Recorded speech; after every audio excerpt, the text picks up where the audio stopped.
Kita akan membahas tentang permohonan desain industri. Terdiri dari dua jalur permohonan ya. Ada jalur permohonan UKM dan ada jalur permohonan non UKM. Apa bedanya?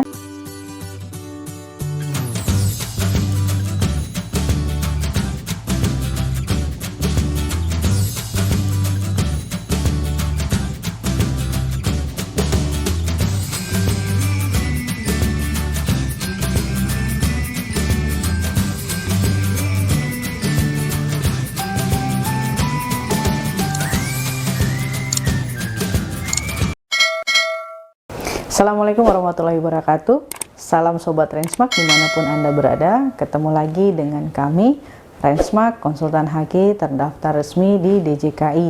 Kami memiliki kantor di kota Jakarta Selatan dan memiliki kantor cabang di kota Padang. Baik, kali ini kita akan membahas tentang permohonan desain industri. Terdiri dari dua jalur permohonan ya. Ada jalur permohonan UKM dan ada jalur permohonan non UKM. Apa bedanya? Bedanya adalah terletak di persyaratan dan biaya penerimaan negara bukan pajak atau disingkat PNBP, pendaftaran desain industri.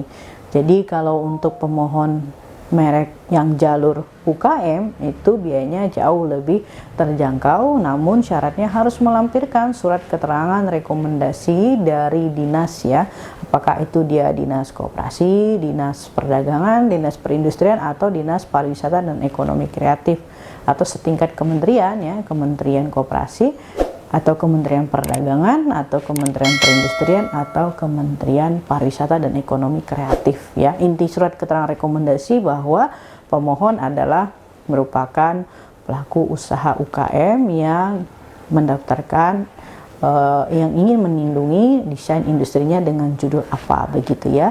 Nah, nanti surat keterangan itu harus cetak di dalam kop suratnya dinas tersebut dan ditandatangani oleh pejabat berwenang serta distempel oleh dinasnya. Nah, itu yang akan menjadi syarat ya, wajib untuk pemohon desain industri menggunakan jalur UKM yang akan diupload nanti pada saat pengajuan permohonan desain industri di akun desainindustri.dkip.go.id. Nah, kalau Bapak Ibu atau pelaku usaha belum memiliki akunnya ya silahkan dibuat dulu ya.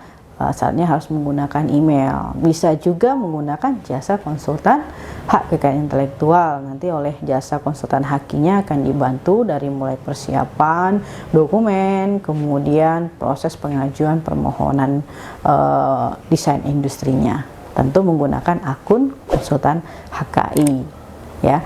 Nah, bagaimana dengan permohonan yang menggunakan jalur non UKM? Nah, kalau permohonan yang menggunakan jalur non UKM itu tidak perlu ada surat keterangan rekomendasi ya. Jadi cukup melampirkan persyaratan identitas dari pendesain ya. Ini sama ya syaratnya dengan yang UKM ya, identitas pendesain dan identitas pemegang hak desain. Kemudian siapkan desainnya, kemudian siapkan surat pernyataan kepemilikan desain ya, kemudian surat kuasa jika menggunakan jasa konsultan itu biasanya dibantu disiapkan oleh konsultannya dan disiapkan biayanya ya. Jadi biaya PNBP untuk pemohon jalur UKM ya, desain industri jalur UKM itu jauh lebih terjangkau dibandingkan dengan permohonan PNBP permohonan jalur non UKM ya. Begitu ya. Nah, terhadap PNBP ya, ini harus dilihat dari objek desainnya ya.